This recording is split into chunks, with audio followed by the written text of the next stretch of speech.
하나님 아버지 감사합니다. 주의 말씀을 삼가고자 합니다. 성령께서 감동하시옵소서. 진리의 말씀을 진리의 말씀답게 알아듣게 하시고 그 말씀 그대로 우리 가슴에 담게 하옵소서. 우리의 생각과 가치관과 우리가 보는 눈이 하나님의 말씀을 왜곡하지 않도록 도우시고 우리의 이 모든 것을 내려놓고 하나님의 말씀 그대로 순전하게 알아듣도록 우리에게 눈을 열어 주시옵소서. 우리의 귀를 열어 주시옵소서. 우리의 마음을 감동하셔서 깨달아야 할 걸 깨닫게 하옵소서. 그래서 진리 그대로 우리 가슴에 담게 하시고 이 진리가 우리를 자유케 하옵소서. 우리를 하나님의 선하신 사랑으로 이끌게 하옵소서. 이 진리가 우리 인생길에 오늘도 등불이 되게 하시고 등대가 되게 하옵소서. 의지하오며 예수님 이름으로 기도합니다. 아멘. 오늘은 레위기 15장에서 18장까지 말씀 함께 읽습니다. 레위기 가운데 이제 가족법 15장까지 가족법이고요. 이제 범주가 적용의 사랑의 범위가 이웃, 공동체로 넓어집니다. 그래서 16장부터는 공동체 관련된 법이고요. 네, 그런 말씀으로 말씀이 이어집니다. 레위기 15장입니다. 여호와께서 모세와 아론에게 말씀하여 이르시되 이스라엘 자손에게 말하 이르라 누구든지 그의 몸에 유출병이 있으면 그 유출병으로 말미암아 부정한 자라 그의 유출병으로 말미암아 부정함이 이러하니 곧 그의 몸에서 흘러나오든지 그의 몸에서 흘러나오는 것이 맡겼든지 부정한즉 유출병 있는 자가 눕는 침상은 다 부정하고 그가 앉았던 자리도 다 부정하다 합니다. 여기 레위기 15장에 유출병 있는 자 몸에서 뭔가 출혈 또는 고름, 진물 이런 게 나오는 겁니다. 특히 성기 부위에서 이런 현상이 있다고 생각하시면 됩니다. 근데 첫 번째 여기가 15장의 첫 번째 대상이 여성이 아닙니다. 남성에게 이런 병이 있다는 겁니다. 남성에 이런 병이 있으면 부정한 자다 하는 겁니다. 그의 침상에 접속하는 자는 그의 옷을 빨고 그의 물로 몸을 씻을 것이며 저녁까지 부정하리라. 무슨 남성 이런 성병이라든지 어떤 병이 몸에 계속해서 진물이 흐르거나 하는 병이 있다면 다른 사람이 감염될 수 있겠죠. 자칫하면. 네. 유출병 있는 자가 자리에 앉은 자는 그의 옷을 빨고 물로 씻을 것이요 저녁까지 부정하리라. 유출병 있는 자의 몸에 접촉하는 자는 그의 옷을 빨고 물로 몸을 씻을 것이며 저녁까지 부정하리라. 유출병 있는 자가 정한 자에게 침을 뱉으면 정한 자는 그의 옷을 빨고 물로 몸을 씻을 것이며 저녁까지 부정하리라. 유출병 있는 자가 닿았던 안장은 다 부정하며 그의 몸 아래 닿았던 것에 접촉한 자는 저녁까지 부정하며 그것을 옮기는 자는 그의 옷을 빨고 물로 몸을 씻을 것이며 저녁까지 부정하리라. 유출병 있는 자가 물로 그의 손을 씻지 아니하고 아무든지 만지면 그 자는 그의 옷을 빨고 물로 몸을 씻을 것이며 저녁까지 부정하리라. 유출병 있는 자가 만진 질그릇은 깨뜨리고 나무 그릇은 다 물로 씻을지니랍니다. 유출병 있는 자에는 그래서 보면 격리가 좀 필요하다 하는 게 보입니다. 그래도 사회활동이 아예 금지된 자는 아닙니다. 나병이라 불리는 악성 피부병에 있는 그런 전염성 피부병이 있는 사람, 그런 사람은 격리가 필요하다라고 돼 있지 않습니까? 근데 여기 15장에 유출병이 있는 사람은 격리는 아닙니다. 그럼 가족 가운데 생활도 가능하고 그러겠죠. 신약 성경에서는 유출병이 있었던 그런 한 여인이 나옵니다.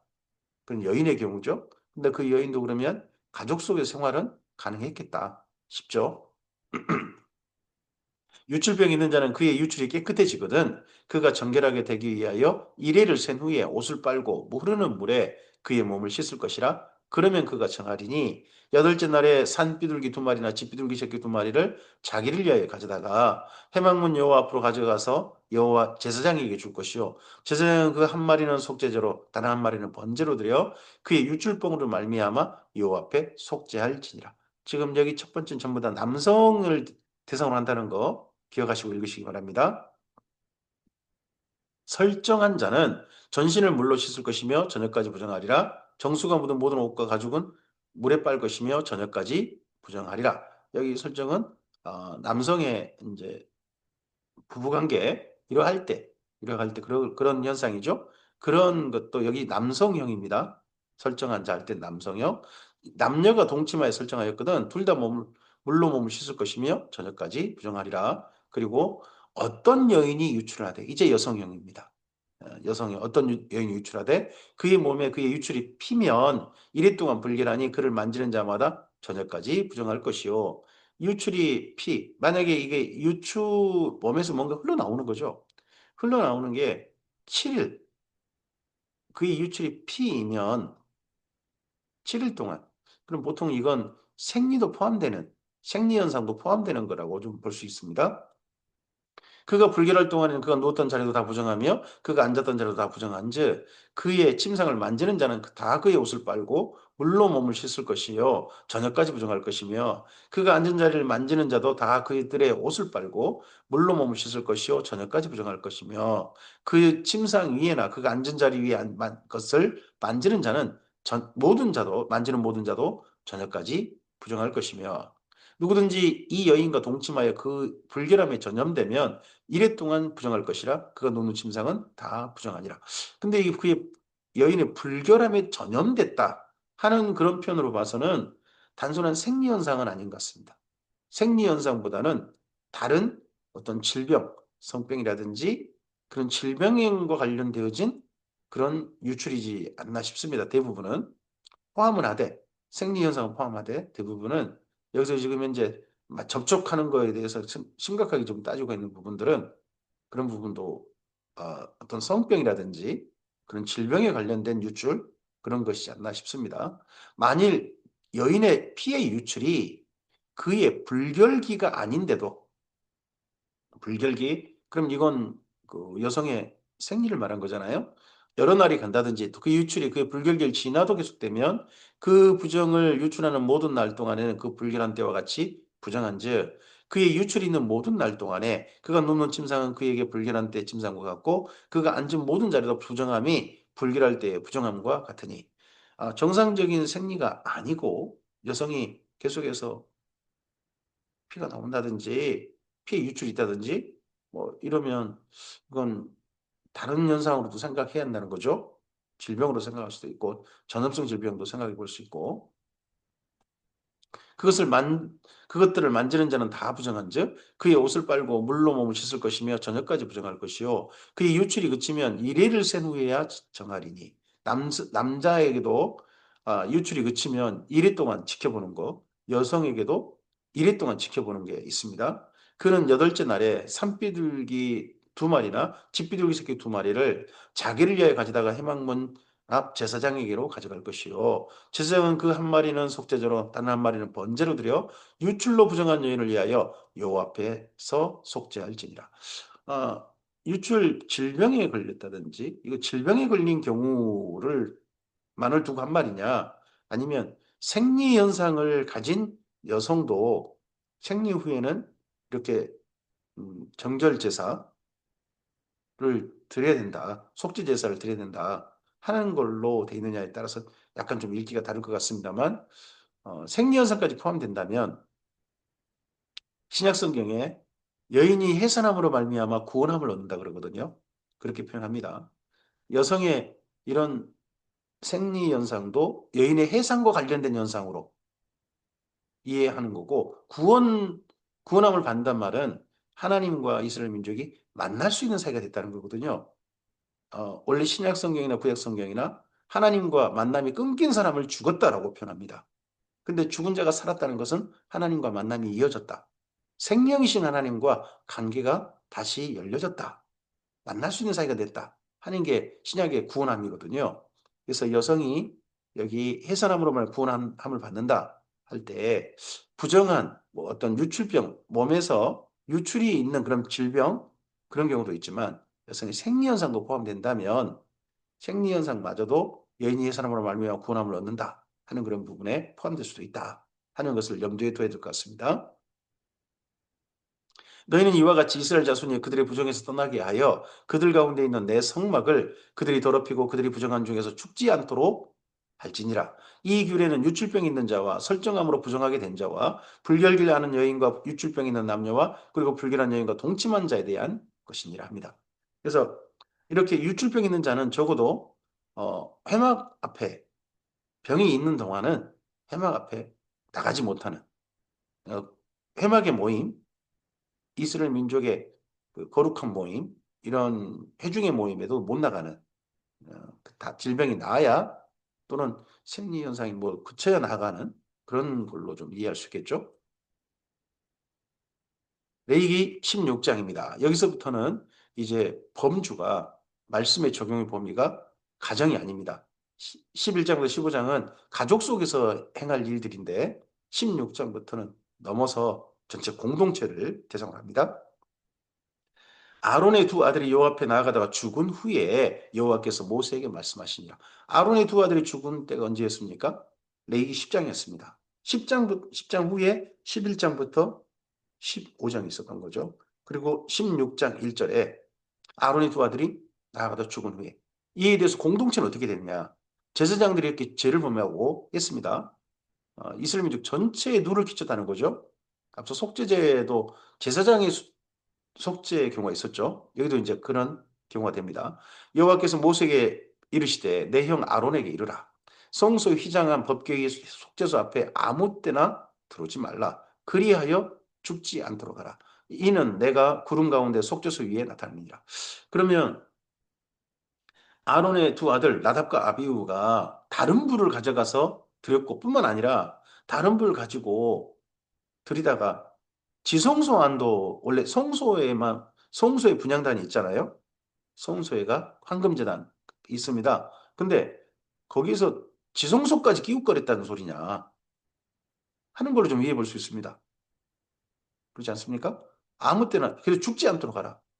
앞서서는 포도주나 독주를 마시지 말아서 죽지 않도록 하라라고 했는데 여기에는 16장 시작할 때는 어, 속죄소 앞에 지성소에 함부로 들어오지 마라. 그래서 죽지 않도록 하라. 나답과 아비의 행태를 좀 짐작해 볼 수 있는 부분이 있습니다. 이는 내가 구름 가운데 속죄소 위에 나타남이니라. 아론이 성소에 들어오려면 수송아지를 속죄제물로 삼고 순양을 번제물로 삼고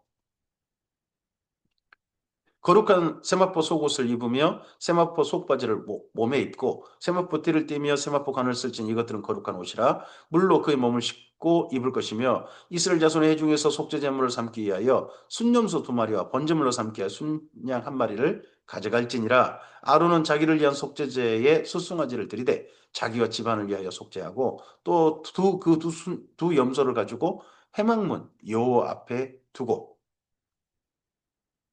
두 염소를 위하여 제입법대 한 제비는 여호와를 위하고 한 제비는 아사셀을 위하여 할지며 아론은 여호와를 위하여 제입 뽑은 염소를 속죄제로 드리고 아사셀을 위하여 제입 뽑은 염소는 산처로 여호와 앞에 두었다가 그것으로 속죄하고 아사셀을 위하여 광야로 보낼지니라. 아론은 자기를 위한 속죄제에 수송아지를 드리되 자기와 집안을 위하여 속죄하고 자기를 위한 그 속죄제에 수송아지를 잡고 합니다. 어, 나답과 아비후 사건 이후 대속죄일 7월 10일이죠. 대속죄일 사건, 대속죄일 그것이 제정된 듯합니다. 그 사건 덕분에 그래서 그 가장 중요한 게 제사장의 속죄라는 거죠. 첫 번째는 제사장의 속죄, 그리고 이스라엘 민족의 그 다음 속죄로 이어지는 게 보입니다. 향로를 가져다가 여호와 앞 제단 위에서 피운 불을 그것에 채우고 또 곱게 간 향기로운 향을 두 손에 채워 가지고 휘장 안에 들어가서 여호와 앞에 분향하며 향연으로 증거계 위 속죄소를 가리게 하리니 그리하면 그가 죽지 아니할 것이며 그가 또 수송아지 피를 가져다가 손가락으로 속죄소 동쪽에 뿌리고 또 손가락으로 그 피를 속죄소 앞에 7번 뿌릴 것이며 합니다. 어, 이런 내용으로 봐서는 속죄소 그러니까 지성소도 나답과 아비후에서 좀 더럽혀졌다 하는 걸로 이해해 볼 수 있을 것 같습니다. 그러다 보니까 대속죄일 7월 10일 대속죄일 규례가 형성된 게 아닌가 싶다는 거죠. 가장 제사장이 자기를 위한 속죄하고 이스라엘 민족을 위해서도 거기 지성소에 들어가는 거죠.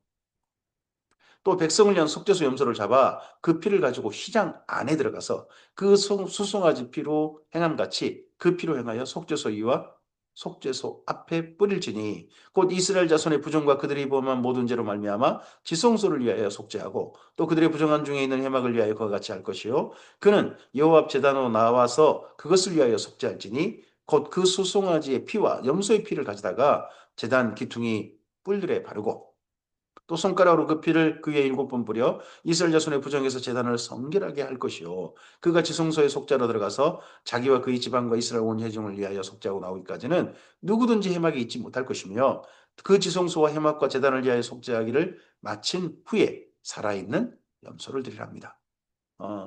염소는 두 마리를 준비했어요. 하나는 지성소에 들어갈 염소, 또 하나는 이제 나사슬 염소를 하고 그다음에 수송아지 한 마리를 준비하죠. 수송아지가 훨씬 더 가치 있고 무게가 있잖아요. 제사장의 속죄제가 더 무게 있게 다루어지고 있습니다. 어떻게 보면 지금도 그런 것 같습니다. 지도자의 잘못된 선택, 그건 나라 전체를 흔들어 버릴 수 있습니다. 우리나라가 그걸 지금 경험하고 있지 않습니까? 지도자가 잘못된 장년의 선택 때문에 우리나라가 전 세계 가운데 큰일 날 뻔했습니다. 뭐 우리가 지금은 이제 조금은 뭐 그냥 이 사건을 듣습니다만 계속해서 북한에다가 먼저 도발하고 했던 것도 전쟁을 국지전을 일으키려고 했던 것도 지금 드러나고 있지 않습니까? 그게 실제 실현돼 버렸다면 우리나라는 진짜 끔찍했을 겁니다. 이게 지도자의 선택이지 않습니까? 지도자의 선택. 여기도 마찬가지입니다. 제사장의 속죄가 더 무겁습니다. 수송아지. 그리고 백성들을 위한 속죄는 그보다는 좀 더 가볍게 하지 않습니까? 순염소. 그리고 나머지 이제 한 말입니다. 아론은 그의 두 손으로 살아있는 염소의 머리에 안수하여 이스라엘 자손의 모든 불의와 그 범한 모든 죄를 아뢰고 그 죄를 염소의 머리에 두어 미리 정한 사람에게 맡겨 광야로 보낼지니 염소가 그들의 모든 불의를 가지고 접근하기는 어려운 땅에 이르거든 그는 그 염소를 광야에 놓을지니라 합니다. 이를 가리켜서 아사셀 염소라고 표현하죠. 아론은 회막에 들어가서 지성소에 들어갈 때 입었던 세마포 옷을 벗어 거기 두고 이제 세마포 겉옷, 이 세마포 옷을 입고 이번에 지성소에 들어갔습니다. 그러니까 제사장의 의복이 두 개가 있는 거죠. 대속죄일에 입는 예복이 있습니다. 그건 세마포 예복입니다. 모든 이스라엘 민족이 다 함께 똑같이 세마포 예복을 입습니다. 그리고 난 다음에 속죄제를 다 마치고 아사셀 양을 또 보내고 난 다음에 그 다음에 제사장의 본래 입어야 될 한 벌을 만들었던 못을 통해 한번 만들었던 그 제사장의 의복으로 갈아입는 거죠. 거룩한 곳에서 물로 그의 몸을 씻고 자기 옷을 입고 나와서 이 자기 옷이 제사장이 입는 한 벌 있는 그 옷이죠. 자기의 번제와 백성의 번제를 드려 자기와 백성을 위하여 속죄하고 속죄 제물의 기름을 제단에서 불사를 것이며 번제, 속죄제만 아니라 24절 보면 번제도 자기의 번제와 백성의 번제를 드려 자기와 백성을 위하여 속죄한다라고 되어 있습니다. 번제도 속죄 기능이 있다는 겁니다. 그리고 속죄 제물의 기름을 제단에서 불사를 것이요 염소를 아사셀에게 보낸 자는 그의 옷을 빨고 물로 그의 몸을 씻은 후에 진영에 들어갈 것이며 속죄제 수송아지와 속죄제 염소의 피를 성소로 들여다가 속죄하였은즉 그 가죽과 고기와 똥을 밖으로 내다가 불사를 것이요 지성소에 성소에 들어간 속죄제 피이지 않습니까? 그 제물은 앞서서 이미 규례가 그러했습니다. 진영 밖에서 나머지 고기는 뭐 제사장의 일부 몫으로 돌리는 거 전혀 없이 다 태운다. 진영 밖에 태운다 하는 겁니다. 그래서 성소로 들어간 제물은 이렇게 한다 그래서 이걸 신약 성경에 적용하죠. 예수님께서 단번에 하나님 하늘에 있는 이 땅에 있는 성소가 아니라 하늘에 있는 하나님의 성소에 들어가셨습니다. 속죄 한 번의 제사로 그러므로 그분의 몸은 영문 밖에서 불태워진 것처럼 다 드려졌다. 영문 밖에서 십자가를 지셨다. 라고 신약성경은 해석하고 그리고 히브리서에서 그때 고통받고 있던 고난 가운데서 예수님을 기다리며 참고 있었던 모든 믿는 이스라엘 민족에게 우리도 십자가를 지고 영문 밖으로 나가자. 그런 이야기를 하신 말씀이 있지 않습니까? 히브리서에. 그때가 이런 말씀의 적용인 거죠. 불사른 자는 그의 옷을 빨고 물로 그의 몸을 씻은 후에 진영에 들어갈지니라. 너희는 영원히 이 규례를 지킬지니라. 일곱째 달 곧 그 달 10일에 이번에 나답과 아비후 덕분에 시작된 대속죄일인 것 같습니다. 근데 매년 일곱째 달 그 달 10일에 7월 10일에 너희는 스스로 괴롭게 하고 아무 일도 하지 말되 돈토인이든지 너희 중에 거류하는 거류민이든지 그리하라. 이 날에 너희를 위하여 속죄하여 너희를 정결하게 하리니 너희의 모든 죄에서 너희가 여호와 앞에 정결하리라. 이는 너희에게 안식일 중에 안식일인즉 너희는 스스로 괴롭게 할지니 영원히 지킬 규례라. 안식일은 쉬라 하는 날입니다. 보통은 안식일은 쉬라. 근데 대속죄일의 안식일, 안식일 중에 안식일 날은 자기를 괴롭게 하며 그 안식일을 지킵니다. 괴롭게 한다. 자기의 죄를 기억하고 하는 겁니다. 이 괴롭게 한다는 부분을 이스라엘 민족은 지금 현재 어, 금식이라는 방법으로 자기를 괴롭게 한다 하는 걸로 실천하는 걸로 그렇게 들었습니다. 기름 부음을 받고 이임되어 자기의 아버지를 대신하여 제사장의 직분을 행하는 제사장은 속죄하되 체마포 옷 곧 거룩한 옷을 입고 지성소를 속죄하며 회막과 제단을 속죄하고 또 제사장들과 백성의 회중을 위하여 속죄할지니 이는 너희가 영원히 지킬 규례라. 여기 너희는 이스라엘 민족입니다. 그래서 우리는 이걸 지키지 않습니다. 근데 이스라엘 민족은 그들 나름대로 지킬 의무가 있는 거죠. 단 예수님 이후 이 모든 제사는 영단번의 제사로 완성되어 버렸고 이제 더 이상 제사 드릴 게 없어졌습니다. 폐해지는 그런 제사의 규례이기도 하죠. 이스라엘 자손의 모든 죄를 위하여 1년에 한 번 속죄할 것이니라. 아론이 여호와께서 모세에게 명령하신 대로 아니라. 레기 17장입니다. 이런 제사 대속죄일 규례 이후에 이스라엘 민족의 그 제사와 관련되어진 그러한 삶, 특히 육식과 피와 기름에 대해 다루는 거기에 대한 이야기입니다. 여호와께서 모세에게 말씀하시되 아론과 그의 아들들과 이스라엘의 모든 자손에게 말하여 그들에게 이르기를 여호와의 명령이 이러하시다 하라. 적용의 범주가 보입니다. 아론과 그의 아들들, 제사장들, 그리고 이스라엘 모든 자손도 들어야 되는 거죠. 이스라엘 집의 모든 사람이 소나 어린 양이나 염소를 진영 안에서 잡든지 진영 밖에서 잡든지 진영이죠. 그러면 여기 레위 11장의 말씀의 적용은 1차적으로 나중에 가나안 땅의 정착대가 아닙니다. 진영이라고 할 때는 이스라엘 민족이 지금 광야 40년 생활할 때 진영이죠. 각각 4개의 진을 치고 가운데 해막을 둔, 성막을 둔 그러한 진영인 거잖아요. 그러할 때 광야 생활에서 육식을 할 기회가 있다면 먼저 회막문으로 끌고 가서 여호와의 성막 앞에서 여호와께 예물로 드리지 아니한 자는 피 흘린 자로 여길 것이라. 그가 피를 흘렸은즉 자기 백성 중에서 끊어지리라. 여기 광야 생활에서 육식은 할 수 있습니다. 허용합니다.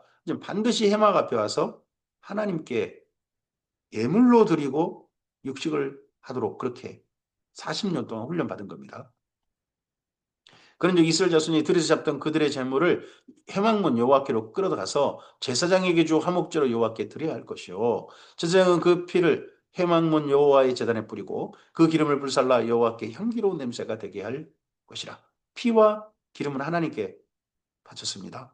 그들이 전에 음란하게 섬기던 순념소에게 다시 제사하지 말 것이니라. 이는 그들이 대대로 지킬 영원한 규례라. 그 전에 음란하게 섬기던 순념소라면 이건 어디 생활이 있겠습니까? 이집트, 애굽에서 이런 일들을 했겠죠. 들판에서 무슨 짐승을 잡아서 먹거나 하면 그 순념소 신한테 뭔가 좀 바치는 그런 게 좀 있었다 보죠. 그거 이제는 하지 마라 하는 겁니다. 너는 또 그들에게 이르라. 이스라엘 집 사람이나 혹은 그들 중에 거류하는 거류민이 번제나 제물을 드리되 회막문으로 가져다가 여호와께 드리지 아니하면 그는 백성 중에서 끊어지리라. 이스라엘 집 사람이나 그들 중에 거류하는 거류민 중에 무슨 피든지 먹는 자가 있으면 내가 그 피를 먹는 사람에게는 내 얼굴을 대하여 그 백성 중에서 끊으리니. 피 먹지 말고 제단은 재물은 뭔가 재물을 드리는 일들은 세막에서만 드리도록 그렇게 조처를 하고 있습니다. 육체의 생명은 피에 있습니다. 내가 이 피를 너희에게 주어 제단에 뿌려 너희 생명을 위하여 속죄하게 하였나니 생명이 피에 있으므로 피가 죄를 속하느니라. 그러므로 내가 이스라엘 자손에게 말하기를 너희 중에 아무도 피를 먹지 말며 너희 중에 거류하는 거류민이라도 피를 먹지 말라 하였나니 모든 이스라엘 자손이나 그들 중에 거류하는 거류민이 먹을 만한 짐승이나 새를 사냥하여 잡거든 그것의 피를 흘리고 흙으로 덮을 것이냐. 피는 결코 먹지 말라. 신약 성경에도 피를 먹는 걸 삼가라. 이방인들에게도 이스라엘 민족이 아니라 예수님을 믿은 이방인들에게도 피를 먹는 건 삼가라 하는 부탁을 할 정도로 피에 대해서는 신약 성경은 철저합니다. 성경 전체가요. 모든 생물은 그 피가 생명과 일치라. 그러므로 내가 이스라엘 자손에게 이르기를 너희는 어떤 육체의 피든지 먹지 말라 했나니 제사장만 아니죠. 이스라엘 자손 전체에게 말하고 있습니다. 모든 육체의 생명은 그것이 피인즉 그 피를 먹는 모든 자는 끊어지리라. 생명은 하나님 것이다. 하나님 것을 함부로 하는 자 그는 살 자격이 없는 자다 하는 겁니다. 그래서 이 땅에서 생명을 함부로 정말 가볍게 여기는 자 그는 하나님 앞에 살 자격이 없는 사람일 수도 있습니다. 원래 10계명 중에 살인하지 말라 하는 그 계명이 있지 않습니까? 6번째 계명. 근데 그 10계명에 살인하지 말라라고 하는 계명은 원래는 그렇습니다. 죽이지 말랍니다. 사람만이 아닙니다. 죽이지 말라. 함부로 죽이지 말라. 정말 죽여야 할 이유가 있을 때 그런 거지 죽이지 말라. 또 스스로 죽은 것이나 들짐승에게 찢겨 죽은 것을 먹은 모든 자는 본토인이거나 거류민이거나 그의 옷을 빨고 물로 몸을 씻을 것이며 저녁까지 부정하고 그 후에는 정하려니와 그가 빨지 아니하거나 그의 몸을 물로 씻지 아니하면 그가 죄를 담당하리라. 레위기 18장입니다.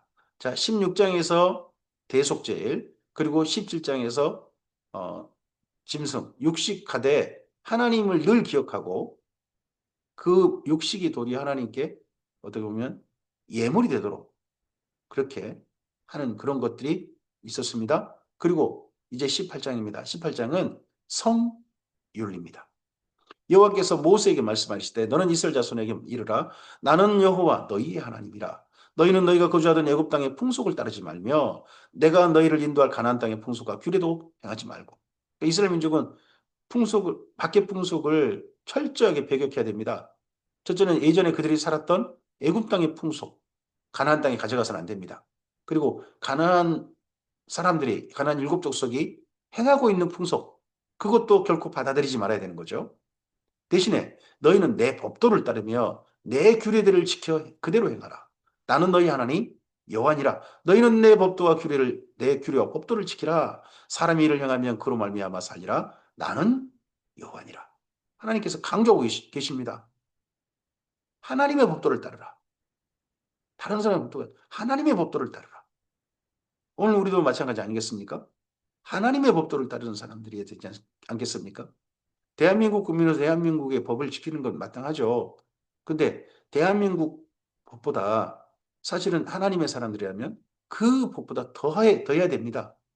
하나님의 법은 이 땅의 법 정도가 아닙니다. 진정한 사랑의 법, 진정한 공의의 법, 차원 높은 참된 진리의 법, 그 법이 우리의 삶을 움직이는, 우리의 삶을 살게 하는 가장 중요한 기준이어야 되지 않겠습니까? 각 사람은 자기의 살부치를 가까이 하여 그의 하체를 범하지 말라. 나는 여호와니라. 자, 여기 이제 6절 이하가 전부 다 뭡니까? 애굽에서 또 우리 그 가나안 일곱 족속이 행하고 있는 성범죄들입니다. 결코 이런 일들 하지 말라.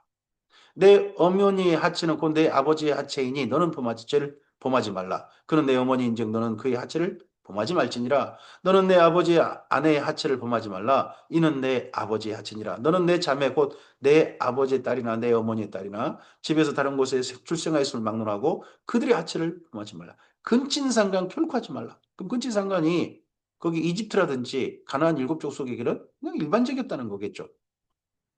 내 손녀나 내 외손녀의 하체를 범하지 말라. 이는 내 하체니라. 내 아버지의 아내가 내 어머니에게 낳은 딸은 내 누이니 너는 그의 하체를 범하지 말지니라. 너는 내 고모의 하체를 범하지 말라. 그는 내 아버지의 살부치니라. 너는 내 이모의 하체를 범하지 말라. 그는 내 어머니의 살부치니라.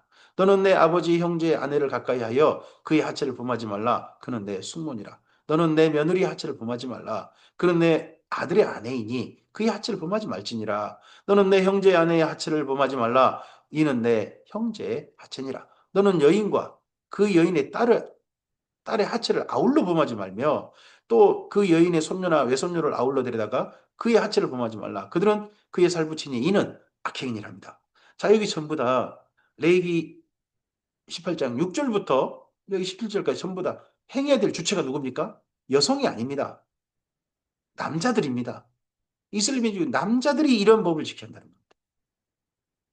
성윤리의 첫 번째 실천 대상이 남자들에게 있습니다. 그 당시에 사회의 모든 권한, 그런 것들이 남성에게 치우쳐 있지 않습니까? 그런 남자들이 이런 성윤리에 있어서 올바른 모범이 되어주고 바르게 살아야 한다는 겁니다. 너는 아내가 생존할 동안에 그의 자매를 데려다가 그의 하체를 범하여 그로 질투하게 하지 말지니라. 너는 여인이 월경으로 불견할 동안에 그에게 가까이하여 그의 하체를 범하지 말지니라. 너는 내 이웃의 아내와 동침하여 설정함으로 그 여자와 함께 자기를 더럽히지 말지니라. 너는 결단코 자녀를 몰래에게 주어 불로 통과하게 함으로 내 하나님의 이름을 욕되게 하지 말라. 나는 여호와니라.입니다. 여기 지금 성윤리를 취급하다가 21절에 심각한 나중에 이제 이스라엘 민족이 이런 그 범죄가 들어오잖아요. 죄지음이 자녀를 세상 신한테 불태워 죽이는 자기가 어떤 큰 이익을 얻기 위해서 자녀를 신한테 불태워 바치는 인신공연에 이런 제사를 드리는 일들이 있지 않겠습니까? 있지 않습니까? 그걸 여기 성범죄와 같은 취급을 하고 있습니다. 근친상간 이런 것과 같은 취급을 하고 있고 성범죄와 같은 취급을 하고 있습니다. 나중에 하나님 앞에 그래서 우상 숭배하는 건 음란한 여인의 행위로 취급받는 거죠. 너는 여자와 동침함 같이 남자와 동침하지 말라. 이는 가증한 일이니라. 이걸 보고 우리 동성애라 그러죠? 이게 동성애가 예전 지금 3,500년 전에 이집트라든지 가나안 땅에 실제 있었다는 거 아니겠습니까? 너는 짐승과 교합하여 자기를 더럽히지 말며 여자는 짐승 앞에 서서 그것과 교접하지 말라. 이는 문란한 일이니라. 너희는 이 모든 일로 스스로 더럽히지 말라. 내가 너희 앞에 쫓아내는 족속들이 이 모든 일로 말미암아 더러워졌다는 겁니다. 성범죄, 온갖 성범죄, 그리고 우상숭배 이런 걸로 말미암아 더러워진다는 겁니다. 그 땅도 더러워졌으므로 내가 그 악으로 말미암아 벌하고 그 땅도 스스로 그 주민을 토하여 내느니라. 지금도 이 성윤리가 망가지면 거기 땅은 더러워지는 겁니다. 대한민국의 성윤리는 스스로 토해낼 지경일까요? 아니면 어떤 지경일까요? 그러므로 곧 너희 동족이나 혹은 너희 중에 거류하는 거류민이나 내 규례와 법도를 지키고 이런 가증한 일이 하나라도 행하지 말지니라. 하나라도 행하지 말지니라. 그 중에 일부만 골라가지고 주목해서 하지 말고 전체를 다 행하지 말지니라. 너희가 전에 있던 그 땅 주민이 이 모든 가증한 일을 행하였고 그 땅도 더러워졌느니라. 너희가 전에 있던 그 땅 주민, 전에 있던 그 땅 주민, 거기 어디입니까? 이집트 아니겠습니까? 이집트가 그래서 더러운 나라다. 너희도 더럽히면, 근데 이제 들어가서, 어, 또 여기 이제 너희가 전에 있던 그 땅 주민이 이 모든 가정에 있던 할 때, 여기 또 이집트뿐만 아니라, 이제 전에 있던 사람이라고 할 이 때가 언제냐 하는 게 중요한 건데, 혹여 이게 이스라엘 민족이 정착하고 난 다음에 쓰여진 말씀이다 한다면, 가나안 땅 사람을 가리킬 수도 있겠죠. 근데 너희도 더럽힌다면, 그 땅을 더럽힌다면 그 땅이 너희가 있기 전 주민을 토함 같이 너희를 토할까 하노라. 너희가 있기 전 주민을 토한다. 이건 가나안 일곱 족속이 그래서 그 땅에 쫓겨났다 하는 거 아니겠습니까? 이 가증한 모든 일을 행하는 자는 그 백성 중에서 끊어지리라. 그러므로 너희는 내 명령을 지키고 너희가 들어가기 전에 행하던 가증한 풍속을 하나라도 따름으로 스스로 더럽히지 말라. 나는 너희의 하나님 여호와이니라. 이런 가증한 풍속 따르지 말고 성윤리가 올바른 그런 이스라엘 민족이 되는 거. 주변 나라가 어떠하든지 간에 성윤리가 올바른 그중에 일부만 이건 우리가 잘 지킨다. 그거 가지고 성윤리 아닙니다. 모든 것에 성윤리의 모든 것에 이스라엘 민족이 올바르길 바라셨습니다. 지금